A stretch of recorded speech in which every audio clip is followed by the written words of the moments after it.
Vamos a ver entonces los elementos del circuito eléctrico. Los podemos diferenciar de acuerdo a su función como aportadores de energía al circuito o como disipadores o almacenadores de energía. La división principal la vamos a hacer así: elementos pasivos y elementos activos. Los elementos pasivos, o sea, que reciben energía, pueden ser disipativos o no disipativos.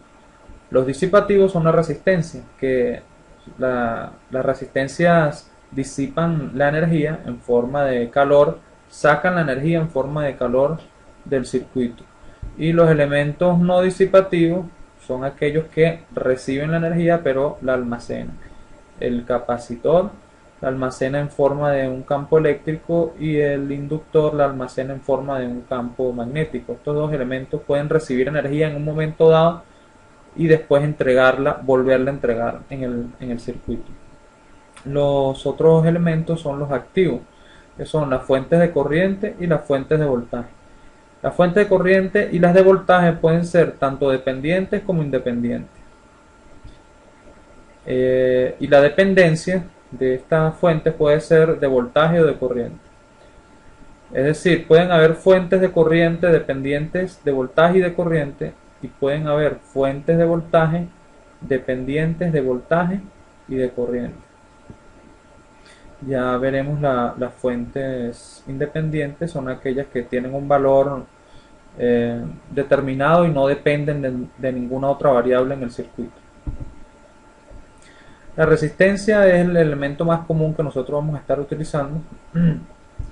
Aquí se ve eh, una foto de unas resistencias en una tarjeta electrónica.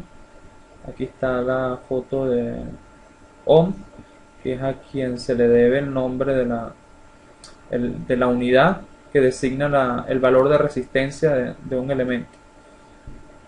La resistencia, la ley que lo gobierna es la ley de Ohm, que es B igual a R por I.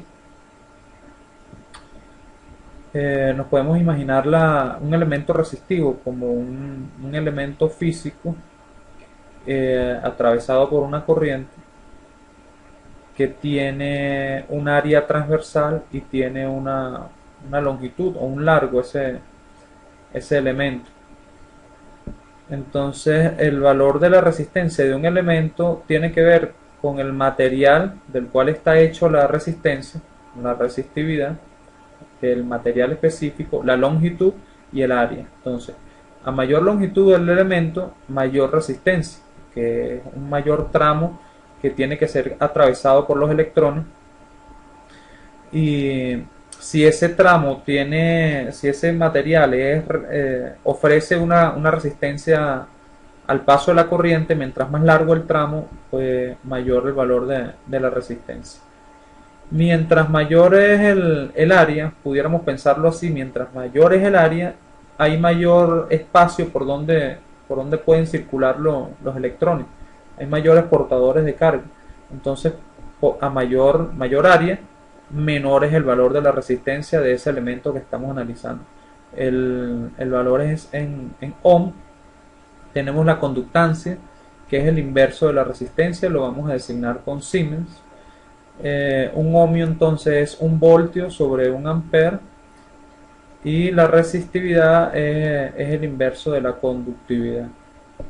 Aquí tenemos la gráfica que gobierna el comportamiento de una resistencia idealmente, o sea, en el rango de trabajo en el que se usan las resistencias. Por ejemplo, aquí hay una gráfica que dice que para 8 voltios este elemento tendría, este es un ejemplo, para 8 voltios tendría una corriente de 4 amperes. Si para 8 voltios tiene una corriente de 4 amperes, ¿cuál es el valor de la resistencia? Si para 8 voltios el valor de la corriente es 4 amperes, la resistencia tiene que valer 2 ohmios. Es importante que se graben que la ley de Ohm definida en la resistencia se cumple de esta manera: V igual a R por I, pero con la corriente entrando por el positivo de ese voltaje que está en la fórmula. Siempre vamos a definir las leyes de los elementos de esa manera: la corriente entrando por el positivo.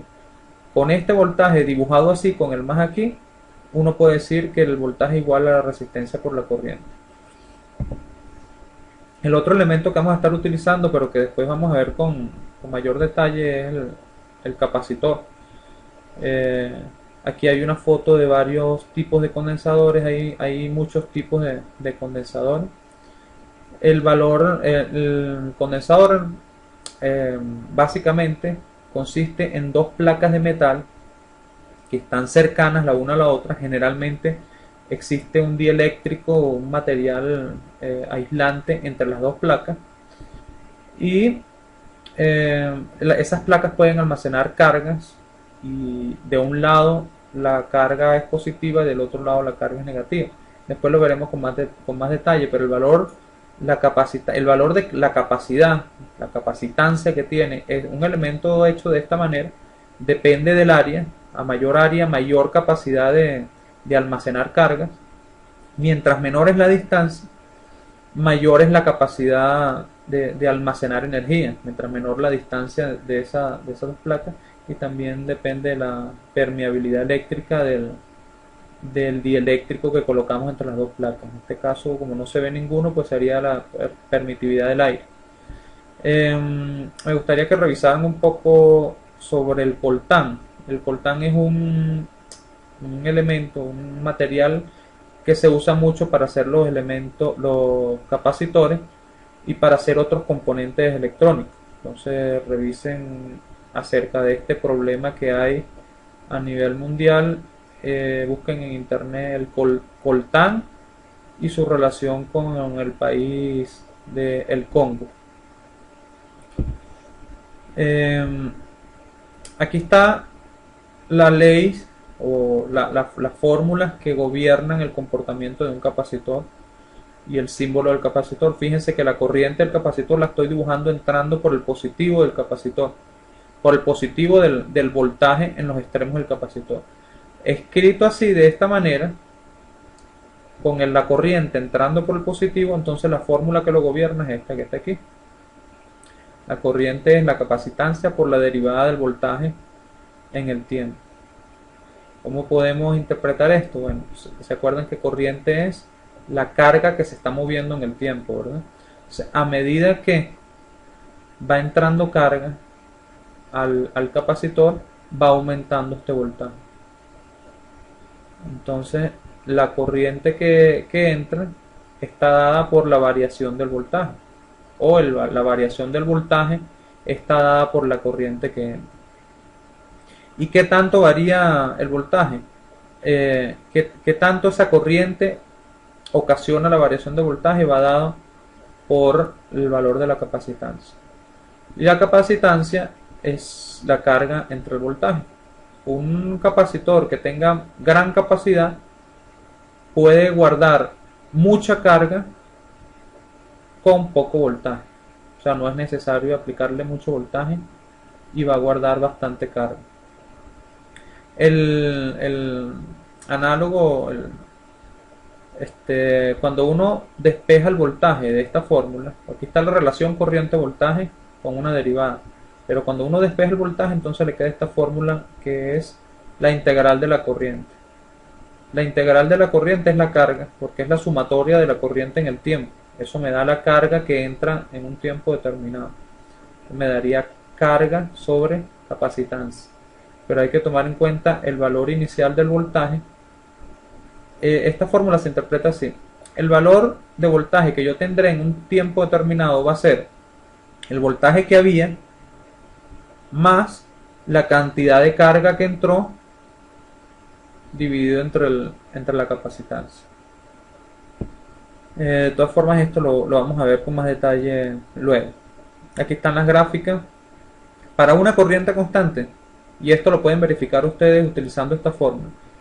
Si yo tengo una cantidad de carga constante entrando por unidad de tiempo, entrando al capacitor, va a ir aumentando el voltaje. A medida que se vaya almacenando esa carga en el capacitor, va a ir aumentando el voltaje. Ahora, si no hay carga entrando, aquí esta gráfica lo que dice es que la corriente es cero. Si no hay carga entrando en ese capacitor, el voltaje se va a mantener constante, porque ya la carga que hay entre las dos placas es fija. El otro elemento que vamos a estar utilizando en el curso es el inductor. Aquí está cómo se calcula el valor de un inductor. El inductor es un conductor arreglado en espiras, en espiral, varias vueltas, y la corriente puede atravesar todo el conductor dando esas vueltas alrededor de un material ferromagnético generalmente. El valor de la inductancia, su capacidad, viene dada por el número de vueltas al cuadrado, la permeabilidad magnética del núcleo, el área transversal de las espiras, y es inversamente proporcional a la longitud del elemento. Pues aquí están las líneas de campo magnético que se forman cuando una corriente atraviesa a un inductor, formando lo que uno pudiera llamar un electroimán. También más adelante lo vamos a ver con más detalle su funcionamiento. Aquí está las fórmulas que lo gobiernan. Fíjense, la corriente entrando por el positivo del elemento, por el positivo del voltaje. De esta manera, si la corriente está entrando por el positivo, esta es la fórmula que lo gobierna. El voltaje es muy parecida a la del condensador, pero las variables están invertidas. El voltaje es igual a L por la derivada de la corriente en el tiempo. ¿Cómo interpretamos esto? Si yo trato de variar la corriente, aparece un voltaje. Pero mientras la corriente sea constante, el voltaje va a ser cero en los extremos del inductor. Así responde el inductor. Si uno trata de cambiarle la corriente, aparece un voltaje porque él se resiste al cambio de corriente. Después lo veremos con más calma. Aquí está la ecuación donde uno despeja la corriente. Es análoga a la que vimos con el condensador, pero después la vemos con más calma. Aquí están las gráficas para comprender rápidamente su funcionamiento. Mientras yo esté variando la corriente en el tiempo, mientras está aumentando la corriente, va a aparecer un voltaje en los extremos del inductor. Si la corriente es fija en el circuito y la corriente que está pasando por el inductor está fija, entonces tengo un voltaje de cero en los extremos. Es como si fuera un cable cuando la corriente es fija. El conductor, pasemos a hablar del conductor. Hay de varios calibres. Este, por ejemplo, está hecho de varios alambres de cobre. Debe soportar un gran amperaje. Hay, por ejemplo, estas guayas que están aquí en esta torre. Hay de esa magnitud y hay conductores de menor magnitud. Por ejemplo, las pistas metálicas que hay en una tarjeta electrónica que conectan los chips. También son conductores y los dibujamos en un circuito igualito como dibujamos un conductor de gran calibre.